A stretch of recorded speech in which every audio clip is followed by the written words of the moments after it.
everyone. I'm Victoria Marshall, and welcome to the Washington Watch News Desk. U.S. stocks were extremely volatile today as Wall Street tries to predict how President Trump's tariffs will remake the economy. U.S. stocks tumbled for the third straight day, and global markets in Asia and Europe have also plunged.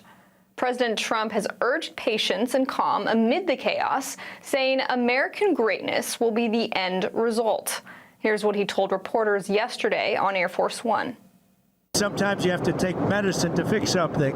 And we have such a horrible, we have been treated so badly by other countries because we had stupid leadership that allowed this to happen. They took our businesses, they took our money, they took our jobs, they moved it to Mexico, they moved it to Canada, they moved a lot of it to China.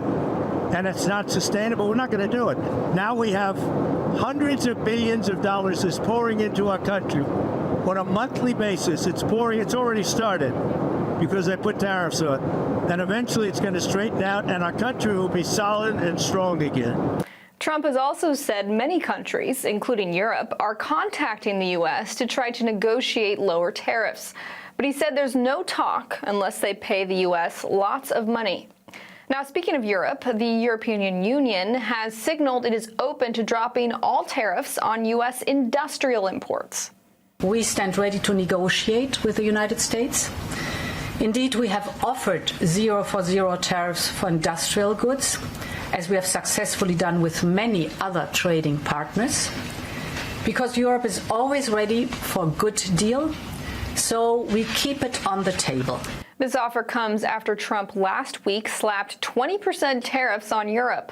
The European Union has not ruled out imposing retaliatory tariffs of its own in response. Another country responding to Trump's tariffs is China. China has said it will impose a 34% retaliatory tariff on all U.S. goods in reaction to Trump's new duties. President Trump is not happy about that. This morning, he wrote that if China does not withdraw this new tariff, he will impose another 50% tariff on Chinese goods, thereby escalating the trade war. While Wall Street and the mainstream media are in frenzy over Trump's new tariffs, the American electorate is doing just fine. A new poll from the Daily Mail shows that President Trump's approval rating rose 4 points last week from 49 to 53%. Trump also saw a 6-point increase in favorability among Democrats and independents, according to the survey. Plus, when it comes to Trump's baseline 10% tariff he imposed on all goods coming into the country, more Americans support than oppose it. Here's Treasury Secretary Scott Bessent on why everyday Americans are more supportive of the tariffs. Look, I'm not happy with what's going on in the market today, but the distribution of equities across households, the top 10% of Americans own 88% of equities, 88% of the stock market. The next 40% owns 12% of the stock market. The bottom 50 has debt. They have credit card bills, they rent their homes, they have auto loans, and we've got to give them some relief. And in other White House news, Israeli Prime Minister Benjamin Netanyahu met with President Donald Trump in the Oval Office today. This was the first in-person meeting with a foreign leader to discuss the tariffs imposed last week. The Trump admin imposed a 17% tariff on Israel. Trump and Netanyahu also met to discuss Israel's war with Hamas, among other key issues. After their meeting, Netanyahu told reporters that Israel would work to eliminate its trade deficit with the U.S. and remove all other barriers to trade. And moving our attention to Congress, on Saturday, the Senate approved a budget resolution that will allow Republicans to pass President Trump's agenda on taxes, energy, and the border. The resolution passed by a vote of 51 to 48. And those are today's headlines. I'm Victoria Marshall. Up next is Washington Watch with Tony Perkins. We'll see you tomorrow with more news.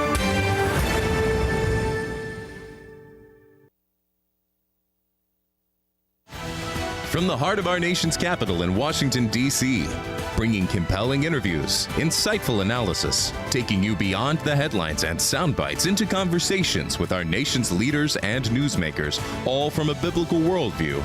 Washington Watch with Tony Perkins starts now. Welcome to this April 7th edition of Washington Watch. I'm Tony Perkins. Thanks for tuning in. President Trump met with Israeli Prime Minister Benjamin Netanyahu today in the Oval Office. The talks covered a wide range of topics: tariffs, hostages, Iran, and Gaza. But what brought the Prime Minister back to the U.S. so soon after his February visit? We'll be joined by CBN's Chris Mitchell from Jerusalem with a readout on the Oval Office meeting. Also over the weekend, the Senate passed its budget resolution. House Budget Committee Chairman Jody Arrington blasted the measure as unserious and disappointing. Speaker Johnson says the resolution doesn't define the final outcome, but it does allow reconciliation to begin in earnest. The House is expected to vote on this Wednesday. We'll talk with Chairman of the House Freedom Caucus, Maryland Congressman Andy Harris, a little later. And on the tariff front, China responded to President Trump's tariffs with a 34% increase on U.S. goods. Now, President Trump is pledging another 50% tariff hike if China doesn't roll back on their retaliation. They're very confident in many ways, except in their economy. When you look at the inside working of their economy, they're very, very dependent on exports. If they don't have large quantities of exports, their economy doesn't work at all. So this is a direct challenge to them to say, we're going to try to push more manufacturing in the United States to bring jobs here. So I think that's why China has reacted so fast. That was Senate Republican Conference Vice Chair James Lankford on Meet the Press yesterday. We'll unpack this with Asian expert Gordon Chang. Also joining me, economist David Bahnsen. Will the tariffs, will it create a trade war? And could it accelerate a recession? And what should families be doing to prepare? We're going to talk about all of that and more on this Monday edition of Washington Watch. And speaking of Monday, today brings a new episode of FRC's God and Government. In episode 8, I explore what the Bible says about economics, wealth, inflation, and the proper role of civil government in the economy. I can tell you it's a very timely and important discussion. God and Government is available exclusively on the Stand Firm app. You can go to the App Store and download the Stand Firm app, or simply text the word course, that's course, to 67742, course to 67742, and I will send you a link. Israeli Prime Minister Benjamin Netanyahu met with President Trump at the White House earlier today after arriving in Washington on Sunday. The meeting comes on the heels of President Trump's new tariff policy in Israel's dramatic expansion of its footprint in Gaza Strip since it resumed its war against Hamas. The meeting is attracting a lot of attention as Prime Minister Netanyahu was just in Washington in February for President Trump's first meeting with a foreign head of state as he began his second term. Joining me now to unpack all of this is Chris Mitchell, the Middle East Bureau Chief at CBN News, who joins us from Jerusalem. Chris, welcome back to Washington Watch, and as always, thanks for staying up late for us. Sure. Glad to do it, Tony. Important things happening here in Jerusalem and certainly where you are in Washington. Now, according to reports, this visit was scheduled with only a few days' notice. My sense and what I'm hearing from others that I'm having conversations with is that since the Prime Minister was just here in February, for him to returning so soon would suggest that this is a very significant conversation taking place. I would agree, Tony, and I think it's very sensitive and significant and likely revolving around what the U.S. and Israel will do with Iran and its nuclear sites. Will they attack, or will they delay it, or will there actually be direct or indirect talks with Iran over its nuclear program? The U.S. is making it clear that Iran has to eliminate its nuclear program. Whether that does it voluntarily or through a military strike remains to be seen. It's unlikely, it seems, after the long history of Iran and its nuclear program, that they would do so voluntarily.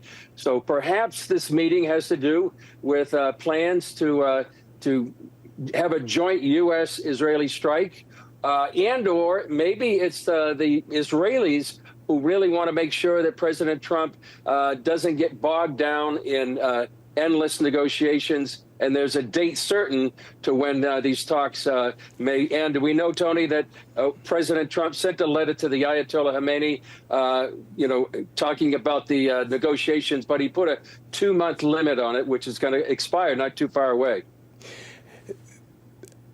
The conversations that I've been having on both sides, Israel, the United States, by those that are kind of in the mix, is this is the time. I don't think anyone disagrees over the timing that this is the moment in which this threat has to be removed, whether that's voluntarily, as you pointed to. And I think the analogy there, or the way forward with the voluntary, is like what we saw with Libya, where there is a voluntary dismantlement of their nuclear plan that is overseen by other countries, including the United States. There's only one other option, and it looks like both countries could be prepared to take that other option if necessary. Yeah, and if you look at all the military assets that are being brought here to the region, Tony, it looks like the military option is the way that it's going to go. If you look at Diego Garcia, they're in the Indian Ocean. They are B-2 bombers, B-52 bombers. You have 2 carrier strike groups in the region, a 3rd on its way. So the military assets are just, getting more and more assets here into the region, and you would think that this is going to be a joint strike. For the U.S., for the Israeli perspective, Tony, to have the B-2s, and where they can have a 30,000-pound bomb called the MOP, the massive ordnance penetrator, that really is what probably can really make a difference in some of these sites in Iran right now that are buried deep underground, concrete hardened, and Iran has done that because they know that. So we try to make it invulnerable to any air attack. But with the B-2s, the B-52s, added to what Israel can bring with its F-35s, it looks like a pretty formidable attack against these nuclear sites, which are spread throughout Iran purposely to avoid, like a single strike that happened in 1981 in the Iraqi reactor, and then 2007 against a Syrian reactor. So Iran knows what it's doing, but they're facing right now the possibility that their nuclear program might be get hit very hard. So, Chris, talking about the military, let's talk about Gaza, because it does appear that Israel is accelerating their activity there in Gaza. And I would interpret that as wanting to bring this to a conclusion pretty quickly, allowing them to turn their attention elsewhere. Yeah, what they're doing is setting up security zones. So they're actually eliminating all Gazans out of certain areas within Gaza, like in Rafah, areas between Rafah and Khan Yunis. They're shrinking the territory that Hamas is able to control. They're also cutting it into different security zones throughout the Gaza Strip. So, yes, it seems like they want to bring it to a conclusion, put more pressure on Hamas, hopefully be able to put the pressure on so that more hostages would be released. But I think this idea of a security zones is really a bit of a game changer here right now in the battle, a year and a half now against Hamas. And I think Israel is taking a much more determined stance against Hamas with this new military operations in the last few weeks.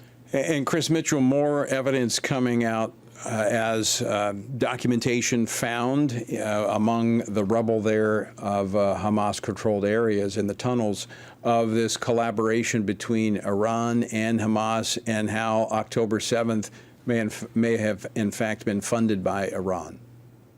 Yeah, it was released by Israeli Defense Minister Israel Katz, where some of the documents were from Yahya Sinwar and his number 2 man, Mohammed Deif, where they were getting $20 million a month, up to $500 million to prepare for annihilating, as they say, the, quote, Zionist entity.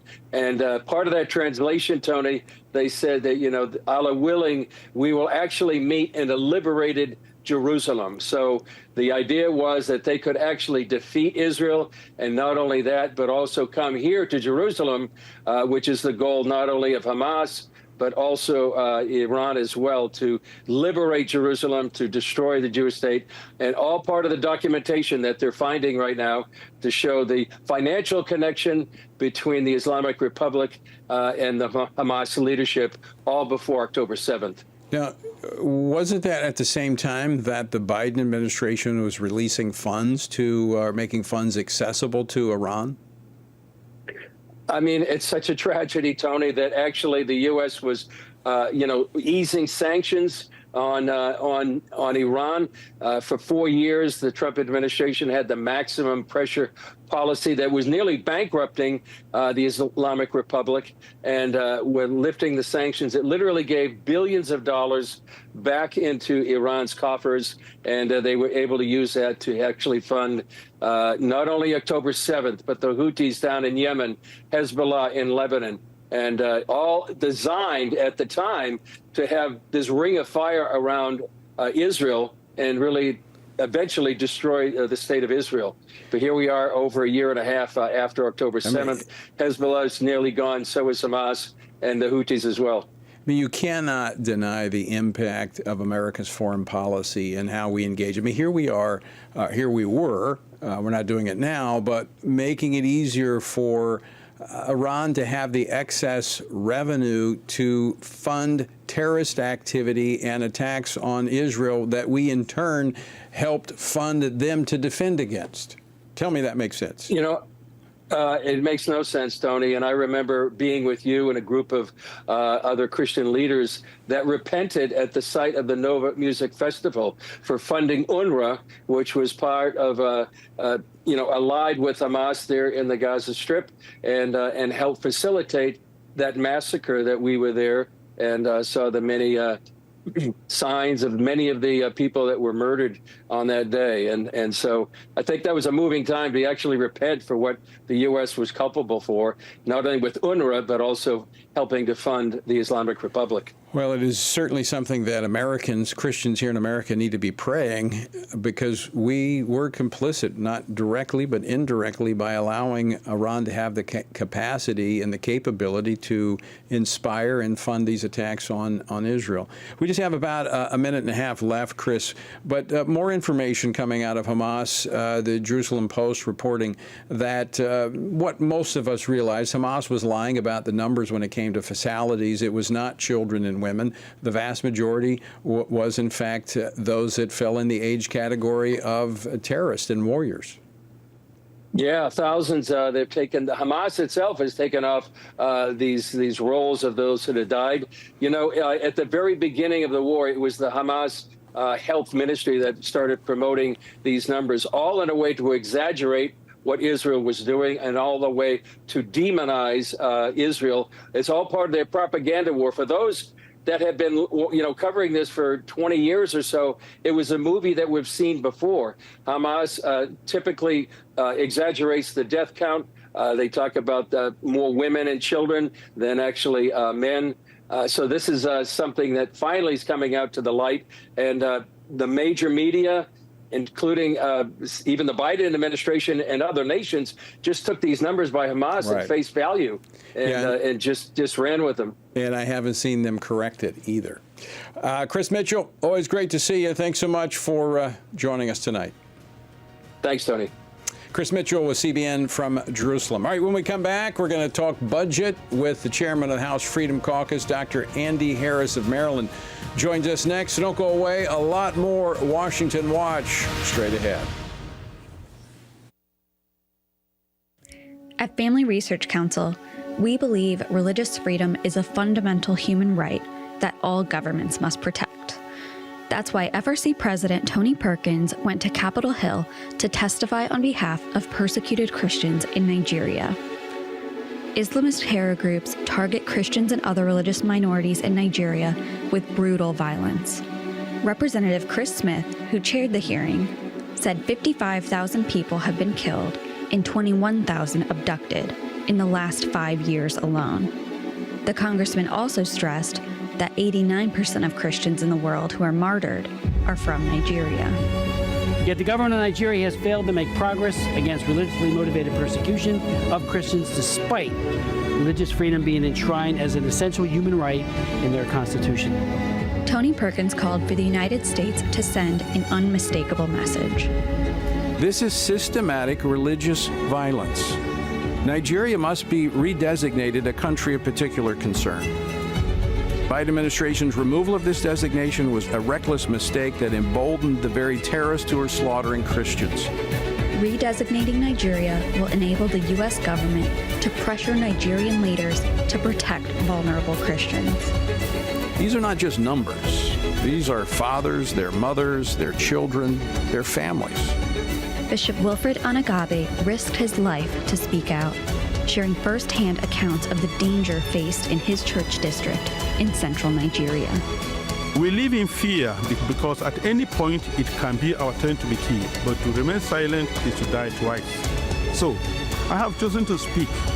FRC is calling on President Trump to act now to promote religious freedom around the globe and speak up on behalf of Christians in Nigeria. Looking for a trusted source of news that shares your Christian values? Turn to the Washington Stand, your ultimate destination for informed, faith-centered reporting. Our dedicated team goes beyond the headlines, delivering stories that matter most to believers. From breaking events to cultural insights, we provide clear, compassionate coverage through a biblical lens. Discover news you can trust at the Washington Stand, where faith and facts meet every day. Download the new Stand Firm app for Apple and Android phones today and join a wonderful community of fellow believers. We've created a special place for you to access news from a biblical perspective, read and listen to daily devotionals, pray for current events, and more. Share the Stand Firm app with your friends, family, and church members, and stand firm everywhere you go.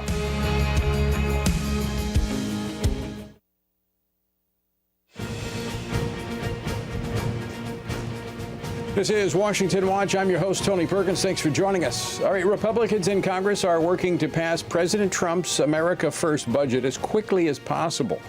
Over the weekend, the Senate passed another budget resolution, this one in line with the One Big Beautiful Bill approach. But some House members, GOP members, believe it pales in comparison to the House-passed version from over a month ago. So what are the differences? What's causing concern? And will it have the necessary votes for the scheduled vote to take place on Wednesday? We're here to discuss this. Congressman Andy Harris. He serves as a member of the House Appropriations Committee. He's also the chairman of the House Freedom Caucus. He represents the 1st Congressional District of Maryland. Dr. Harris, welcome back to Washington Watch. It's always good to see you. Good to be with you, Tony. All right, so not surprisingly, the Senate Republicans fell a little bit short of expectations for House members. Break that down for us. So the Senate bill is a little more complicated than the House bill. So what it does, it sets an aspirational budget goal for next year of $6.5 trillion total spending, but that's completely unenforceable. The only thing that's enforceable are the instructions to the 4 committees for deficit reduction, and those sit at only $4 billion with a B, whereas the House version was $1.5 to $2.5 trillion with a T. So we think that in order to get meaningful deficit reduction, we'd have to go with something much closer to the House version, or see what the Senate intends to do with their language. Now, the Speaker says that this sets up the serious phase of this budget reconciliation, that this provides the framework and doesn't necessarily dictate the outcome. Is that accurate? Well, we don't need to set up the next phase. We could go right to the committees and ask them to begin writing the reconciliation bill. That's actually what we did in 2017. We didn't pass the unified budget resolution, which is what we're talking about now, until actually we had put some meat on the bones in terms of what was going to be the final product. That's what we should do now, because there's some of us in the House who just feel this is not an adequate amount of debt reduction when we're looking at a $2 trillion federal deficit. And again, if the Senate stays true to their word and they do deliver a reconciliation bill that begins to look like that, that's fine. We can pass that budget resolution at that time. But, I'm a believer in trust but verify. We need some verification from the Senate that they're actually going to have meaningful deficit reduction. Now, the Republican conference in the House had a conference call yesterday, and I understand that there were a lot of concerns expressed in that call. A vote has tentatively been scheduled for Wednesday. It doesn't sound like there's going to be the Republican votes to pass what's currently on the table here. I don't think there will be, and I think the Speaker should put it off because it's not necessary to pass this at this time. We should get to work. Again, put pen to paper. Let's see what the Senate means when they're talking about deficit reduction. And if it's in line with what the House has suggested, then we'll be good to go at that time. But I would advise the Speaker not to do it, not to put it to a vote this week, because he doesn't want to come up short on this, because we can continue with drafting those reconciliation bills without this budget resolution at this point. So what do you envision would be the time frame for that consolidated approach between the House and the Senate? Because it obviously has to go through both chambers, and the economy is getting kind of antsy with the tariffs. The tax cuts are contained in this reconciliation, I think, which I would think are going to be essential in stabilizing the economy. Again, Tony, I think the most important thing is let's start talking the brass tacks. Where is the deficit going to be reduced? And we can do that right now. We don't need this budget resolution. We will need it at some point in the future. And if the Senate, again, is in line, if their idea of deficit reduction is in line with the House's idea, then we can pass it at any time and then move the reconciliation bills forward. The only thing we can't do is bring a reconciliation bill to the floor without these budget resolutions being passed by both houses. But we're still far away from that. And again, I trust but verify. I mean, let's go ahead and see what the Senate means by deficit. So what you're proposing, if I understand it correctly, Dr. Harris, is that the House should go ahead and put pen to paper and not just use the top line numbers, but actually put forward these deficit reduction measures, put that into a package, and then tell the Senate, hey, this is what we've got. Yeah, and most importantly, we need to see what the Senate's got, because we know that we have to have at least $1.5 trillion and up to $2.5 trillion in cuts over the next 10 years. Their instructions are only for $4 billion over the next 10 years. But they say, oh, trust us, we're going to have a larger deficit reduction. Good. Let's see what that deficit reduction is like. And at that point, we'll pass the budget resolution, and this will go proceed very rapidly after that. I mean, I kind of see the budget committee chairman Jody Arrington saying this is not even serious. $4 billion in enforceable cuts. I mean, what do you think the Senate's thinking here? Well, look, they claim they're going to be serious about deficit reduction. I just say, let's see where it is. Show us the money, show us where your deficit reduction plans are. And if they come near the House's deficit reduction plans, then let's go to town. Let's give the president his tax cuts. Let's put that deficit reduction in place. And we can do that in fairly rapid order. But again, it's not on the promise of the Senate because it's not enforceable. The only thing enforceable in the Senate is $4 billion. And I think Jody Arrington is right. It's not serious until we see exactly what their idea of deficit reduction is. We just have about a minute and a half left, Dr. Harris, but I do think it's important when we talk about deficit, we talk about debt. A lot of folks get lost in all these D.C. terms. But we've been talking about the imbalance between trade and why it's important to do the tough decisions about tariffs and trying to balance out our trade. Getting a handle on the deficit and our debt is just as critical, if not more so. That's absolutely right, and the two are intertwined. As we bring American industry back through tariff policy, if we bring industries back into the United States, we grow our GDP, we help our debt and our deficit. So they are intertwined, but right now we have to deal with the federal debt and the federal deficit, because these, in the end, could be crippling to the American economy if it goes too far. Yeah, and I tend to agree that the Senate's not really grasping the urgency of the moment when it comes to the deficit and the debt. Dr. Harris, always great to see you. Thank you so much for joining us, and appreciate you and the Freedom Caucus. Thank you. Dr. Andy Harris of Maryland, also, as I mentioned, chairman of the House Freedom Caucus. I think I'd be surprised if there is a vote this Wednesday. I think it's going to be very difficult. Remember, you only have like a couple votes now to spare on the Republican side in order to pass something. And I do think the Senate needs to get aggressive on cutting spending. All right, don't go away. We're back with more after this. Everything we do begins as an idea. Before there can be acts of courage, there must be the belief that some things are worth sacrificing for. Before there can be marriage, there is the idea that man should not be alone. Before there was freedom, there was the idea that individuals are created equal. It's true that all ideas have consequences, but we're less aware that all consequences are the fruit of ideas. Before there was murder, there was hate. Before there was a Holocaust, there was the belief by some people that other people are undesirable. Our beliefs determine our behavior, and our beliefs about life's biggest questions determine our worldview. Where did I come from? Who decides what is right and wrong? What happens when I die? Our answers to these questions explain why people see the world so differently. Debates about abortion are really disagreements about where life gets its value. Debates over sexuality and gender and marriage are really disagreements about whether the rules are made by us or for us. What we think of as political debates are often much more than that. They're disagreements about the purpose of our lives and the source of truth. As Christians, our goal must be to think biblically about everything. Our goal is to help you see beyond red and blue, left and right, to see the battle of ideas at the root of it all. Our goal is to equip Christians with a biblical worldview and help them advance and defend the faith in their families, communities, and the public square. Cultural renewal doesn't begin with campaigns and elections. It begins with individuals turning from lies to truth. But that won't happen if people can't recognize a lie and don't believe truth exists. We want to help you see the spiritual war behind the political war, the truth claims behind the press release, and the forest from the trees.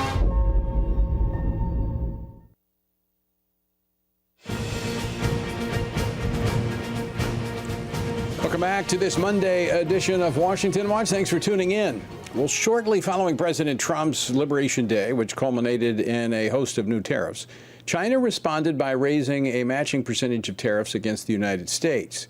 The move was criticized by many, including President Trump, as hasty and unnecessary. President Trump is pledging to raise tariffs even higher on China if they don't remove the 34% increase they placed on U.S. goods. We're here to discuss this. Gordon Chang, Distinguished Senior Fellow at the Gatestone Institute. He is an author of several books, including Plan Red, China's Project to Destroy America. You can follow him on X under the handle @GordonG.Chang. Gordon, welcome back to Washington Watch. Thanks for joining us. Thank you, Tony. So China has responded to President Trump's 34% tariffs with their own 34% additional tariffs against the United States. Are we on the verge of a trade war? What's going to happen here? Well, it certainly looks like one, and it's escalating. As you point out, President Trump today said that he would impose an additional 50% tariff. That would take tariff rates on China to over 100%. If China did not take back its 34% tariff.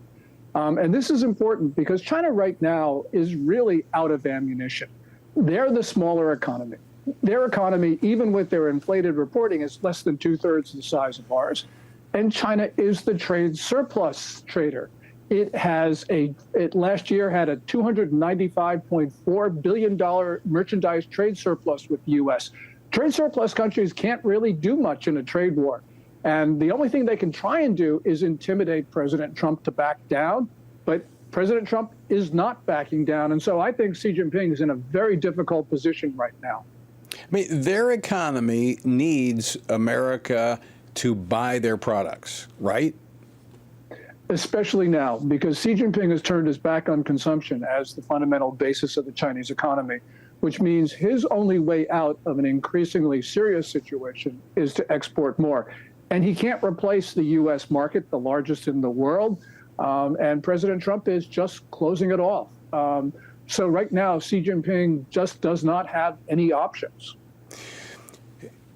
So this is a double-edged sword, though, and I'm going to talk more about this a little bit later, for President Trump, because America has in many ways become a consumption nation. We consume. We've become really almost addicted to these cheaper products coming out of China. So maybe how long can the American economy, you think, hold out without the cheaper products coming from China until there's some type of resolution?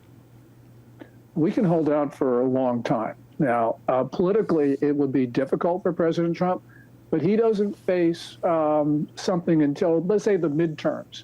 So he's got a lot of time in which to have his moves bear fruit. And by the way, this has got to be done because we're in an unsustainable situation. America accounts for almost half of the world's merchandise trade deficits. China accounts for almost half of the world's merchandise trade surpluses. This just is not acceptable from any number of different viewpoints. And so I think President Trump gets high marks, whatever happens. He gets high marks for trying to deal with this, something that his predecessors let slide for decades. So it's something that at some point in time, if we want to have a sustainable economy of our own, we have to address this trade deficit. Yes. I mean, and, I understand Wall Street's reaction, but, we got to, as Americans, we've got to ask ourselves, do we really think that we could get out of decades of misguided, really horrible trade policy and not bear some cost? Of course, we're going to have to do that. And President Trump has decided, I think, on the best way, which is to make sure that China doesn't take over the American economy and take over the economies around the rest of the world. So, yes, this is the right move. It may look really ugly right now, but it's absolutely necessary. Yeah, when you've been apathetic to situations like this, and I would throw in, obviously it's not a part of this tariffs, but the deficit and the debt that America has right now. At some point, we're going to have to take on that issue as well, and it's not going to be pleasant all the way around, but long term, it's absolutely essential. I want to go beyond the economic impact here for just a moment, Gordon, and I want to get your thoughts on how the tariffs might impact China's plans toward Taiwan. This we ought to be concerned about because Xi Jinping right now has an economy that's not growing at the 5.0% pace that they reported for last year.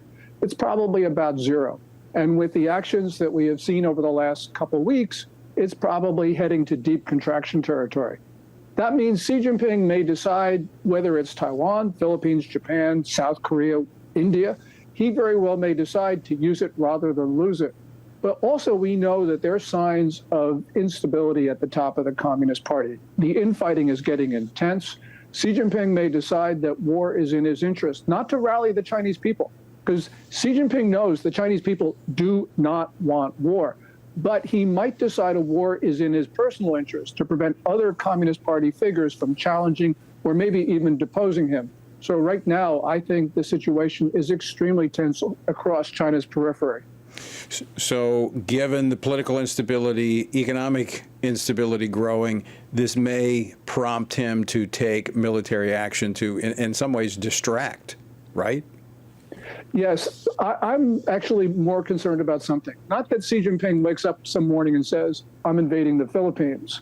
But we've seen some very dangerous provocations in the last couple of weeks against South Korea, Japan, Taiwan, Philippines, and Australia. And if one of those escalations goes wrong, I don't think Xi Jinping will be able to control escalation because right now he has configured China's political system so that only the most hostile answers are considered to be acceptable, which means if something starts, it's going to continue. Well, Gordon, we'll have to leave it there, and we'll continue it on another time at another date. Thanks so much for joining us. Always great to see you, my friend. All right, folks, stick with us. We're coming back with more discussion about the tariffs after the break. What is God's role in government? What does the separation of church and state really mean? And how does morality shape a nation? President John Adams said our Constitution was made only for moral and religious people. It is wholly inadequate to the government of any other. Join Family Research Council for God and Government, a powerful 13-part series that equips you with biblical truth to engage in today's most pressing debates. From the Ten Commandments in classrooms to the immigration crisis of America, we'll uncover the foundations of our nation's history and why it's relevant for today. Defend God's plan for government, because faith and freedom were never meant to be separate. New episodes available each Monday. To view the series on the Stand Firm app, text COURSE to 67742. The world is hurting. Streets are filled with crime. Families are broken. Sin is celebrated, and God is mocked. Everywhere we look, the wages of our sin are on full display. As Christians, we know that surrender to God's will is the solution to our biggest problems, but not everyone agrees. Even in church, we hear people say the most important thing is to be tolerant, that we shouldn't impose our morality on other people, and that loving our neighbor means celebrating what they do. But you can't do that. It's not that you don't love your neighbor, you do, but you care about God's opinion more than your neighbor's opinion, and this makes you different. In fact, sometimes it makes you feel alone, like you're the only one. But there is good news. You are not alone, not even close. Research has found that there are 59 million American adults who are a lot like you. There are millions of people around the country who are born again, deeply committed to practicing their faith, and believe the Bible is the reliable Word of God. But that's not all. They're also engaged in our government. They're voters. They're more likely to be involved in their community, and they're making a difference in elections. The problem is that a lot of them feel alone too. We want to change that. FRC wants to connect these 59 million Americans to speak the truth together, no matter the cost. If you want to learn more about this group and what it means to be a spiritually active, governance-engaged conservative, or if you want to find out if you are one of these SageCons yourself, go to frc.org/SageCon and take the quiz to find out. The world is hurting, and we have the solution. We can't do it alone, but we can do it if we work together. That's what we're working toward every day. Join us. Go to frc.org/SAGECON, SageCon, to learn more. That's SAGECON, SageCon, to learn more.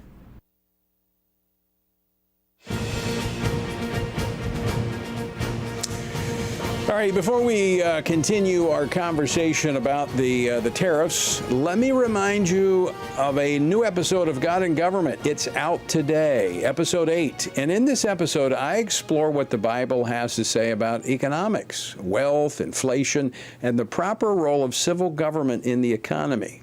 Tell you what, it's a timely and important discussion. God and Government is available exclusively on the Stand Firm app. So you're going to have the app in order to watch the God and Government series.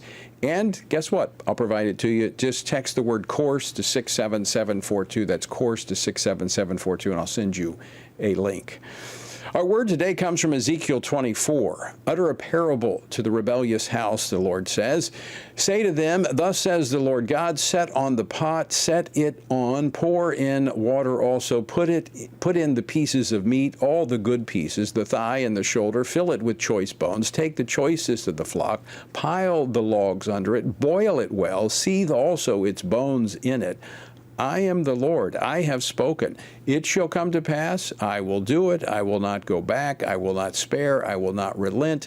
According to your ways and your deeds, you will be judged, declares the Lord God. For decades, God had called his people to repentance through his prophets. Warning came not with cruelty, but with patience, offering a chance to turn.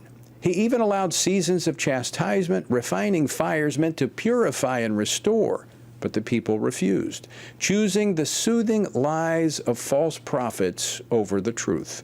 Now the pot boils, not to cleanse, but to consume. Judgment, once delayed by mercy, is now inevitable. God's word always comes to pass. The question is whether we will respond in time. To join our journey through the Bible, text the word Bible to 67742. The stock market fallout since the White House tariffs announcement last week continues. This morning, Wall Street's so-called fear gauge, the CBOE volatility index, surged to the 50 level. On Friday, it closed above 40, its highest closing level in 5 years. Is this temporary pain for long-term gain, or is there more to brace for? Here now to unpack this is financial advisor David Bahnsen. He's a founder of the private wealth group from the Bahnsen Group. He is also the senior fellow of economics for the Center for Cultural Leadership. David, welcome to Washington Watch. Thanks so much for joining us today. Thanks for having me, Tony. All right, so been a pretty rough week since the president announced these tariffs, and it doesn't appear that it's over yet. No, when you get this kind of economic scare, there can be some volatility that's quite prolonged. It's really more than just markets. You definitely have risk assets that have sold off substantially, and yet there's also the bigger fear as to what ends up happening in the economy and where the fundamentals will be throughout the second quarter and going into the third quarter of this year. Is this possibly Wall Street, big business, kind of bowing up to the president, saying we're not going to go along with this, we're going to show you and we're going to rattle the stock market? No, I've heard some theories like that, and I would tell you and our listeners out of hand that isn't what's happening here. Wall Street is really a euphemism for capital markets. It's people who have investments in all different aspects of risk assets, from debt to equity, stocks, bonds, real estate, private companies, big companies, small companies. When we're talking about the stock market, you have a substantial amount of the market owned by individual retirees, by pension funds, by a lot of small investors, but then there's also big hedge funds as well. The idea that investors are willing to go sell things at a loss and sell into a loss to try to teach the administration a lesson, I don't think it speaks to a good understanding of what these guys' incentives really are. This is capital in pursuit of a return, not a particular agenda. It's capital being driven by fear right now, Tony, that perhaps we're going to see a decline in profits, a decline in wages, a decline in economic growth. And so from my vantage point, running over $7 billion wealth management firm, I get to see the optics to both the stock market, but also regular business, because so many of our clients are business owners. And I got 100 calls on Thursday, Friday, and over the weekend, 83% of whom voted for President Trump, absolutely petrified about what these tariffs represent to their business and concern for their outlook in the months ahead. So I think it's both a stock market and a real economy and small business impact that right now there's just a lot of uncertainty. So David, let's talk a little bit about fear for a moment. And I want to put this in a broader context than just economic fear, although that's obviously what we're focused on right now. But fear is something we've been warned against, and there's a reason for that. And I step back to use an analogy with the economy, where we have the consumer price and the consumer confidence index. We look to see what the confidence level is of consumers. Is not our economy built a lot just on confidence and trust? And when there's fear, can that not fuel kind of a stampede? Well, on one hand, my answer is yes, it can. But on the other hand, it's not, to me, about the consumer. It's about the producer. And this is something that's very important to me theologically, but also economically.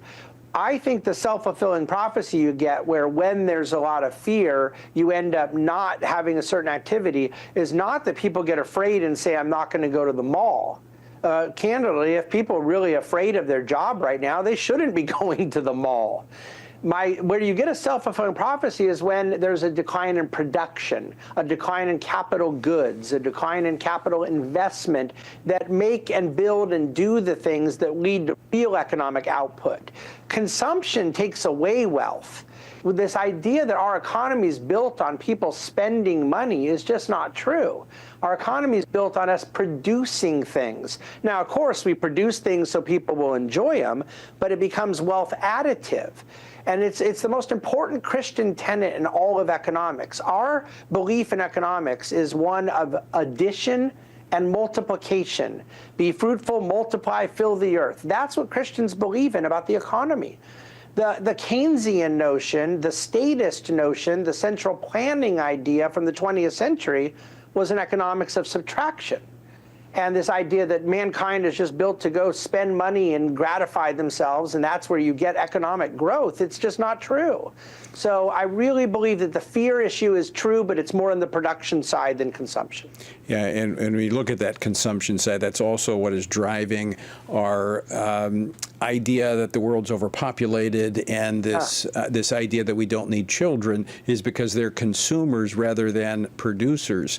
So when you have this uncertainty, what it does cause are those who would invest money in capital projects are going to sit on that money out of fear of the unknown. Is that an accurate assessment?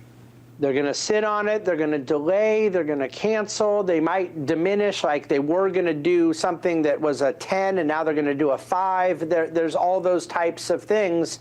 And so then that leads to a sort of self-fulfilling prophecy of a downturn in economic activity and growth.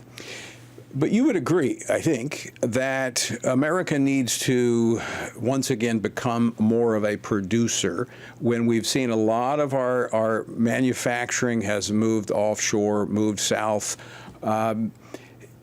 Is this the way to get it back? Through the tariffs mechanism? Well, let's start with what we can't manufacture onshore. Coffee, bananas, certain spices and consumer goods.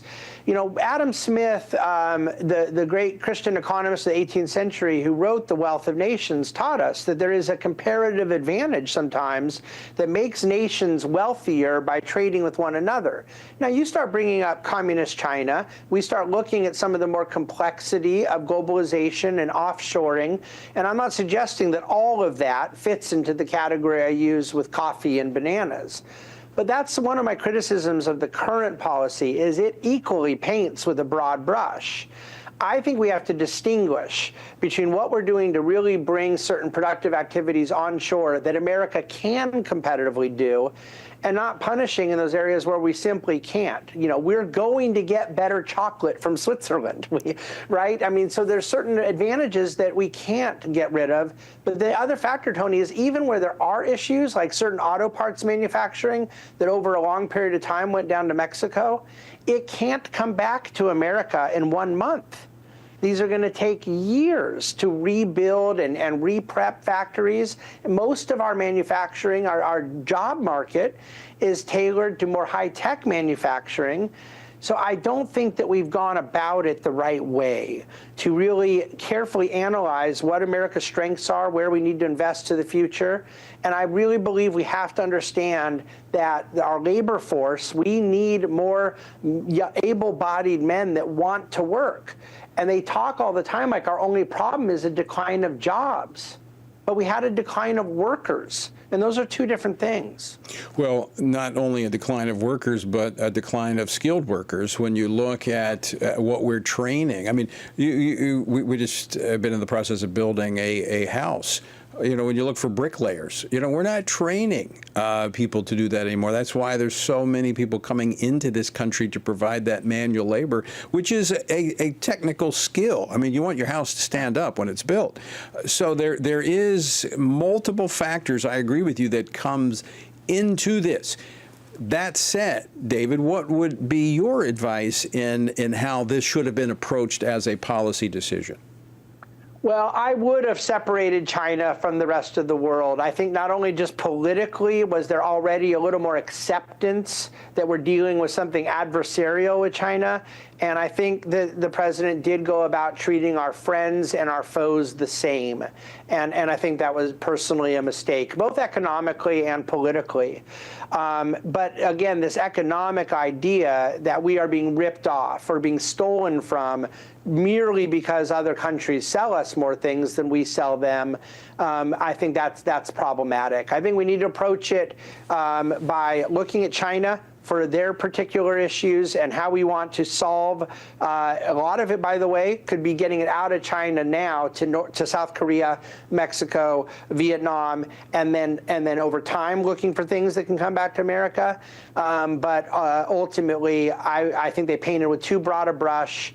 And then they said they wanted to do it on fairness and reciprocity, and they didn't. They ended up doing it more on just who simply sells us more than we sell them. And that's why countries like Vietnam, Switzerland, and South Korea are being punished the most when they don't have barely any tariffs on us at all. Yeah, well, I definitely agree on China, and it's hard to compete with someone using slave labor, which they do in many cases. But I think moving it to other countries as an interim before it comes back to our shores is a good idea.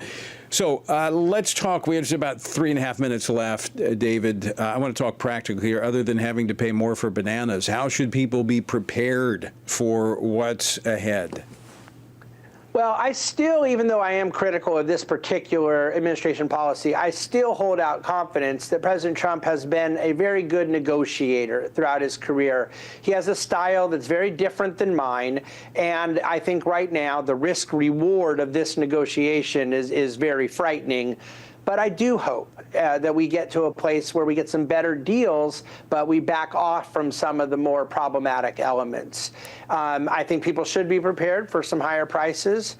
And I think people have to understand that even if we get better trade deals in the next month or so, you're going to see a decline in the economy here over the next quarter or two for the reasons you and I talked about earlier, companies that have already pulled back on certain activities. So I would expect a bit of a slowdown, and I'm continuing to pray for wisdom in the administration.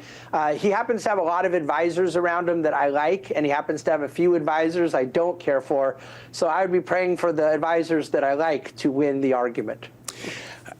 I do think the president, and I've, of course, known him since his first term and watched him, and he's made some decisions and taken actions that I just thought, oh, this is the end. He just pulled the pin. When in fact, it turns out this is a way of his negotiations where it's kind of shock, getting people's attention. And in most cases, he's able to work out a good deal. So I still remain optimistic, although when you look at as you pointed out at the beginning of this discussion, how much capital has been lost in the stock market, there's a lot of ground to retake. There's a lot of ground to retake, and just remember in 2018, he did it in his second year after in the first year. They had built the political capital and economic capital of passing tax reform. And I think the sequence this time was probably backwards from what they did before and had success with. They may have been better off getting the tax reform done first, letting DOGE do some effective things with deregulation and cost saving first, then approaching this more complicated tariff issue. And I would have done the tariff issue by putting the warning out to countries first and having all those meetings, then coming back. But again, to your point, he prefers shock and awe negotiations, so it's just a stylistic difference, I guess. David, 30 seconds left, but you mentioned the tax cuts. That's essential now, I would think, in extending these tax cuts, or else we're going to get a double whammy on our economy. No question. It's absolutely essential. And the only thing I would say is you probably have to do even more than that. The markets did not price in just an extension of tax cuts. They priced in that plus some additional tax cuts. That's what the voters are expecting as well. So that's a big question mark over us as well, Tony. David Bahnsen, always great to talk with you. Thanks so much for joining us and providing some insight to this very, very important issue. Thank you so much for having me. All right. And folks, something else to pray about. As David said, praying for the president, for this administration, his advisors, that they're making the right decision. Scripture tells us to pray for them that we might live peacefully. And obviously having a strong economy, a safe country, is a part of that. All right, out of time for today. Thanks so much for joining us. Until next time, you know what to do. Keep praying and keep standing.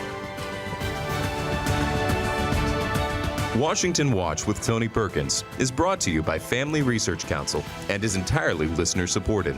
Portions of the show discussing candidates are brought to you by Family Research Council Action. For more information on anything you heard today, or to find out how you can partner with us in our ongoing efforts to promote faith, family, and freedom, visit TonyPerkins.com.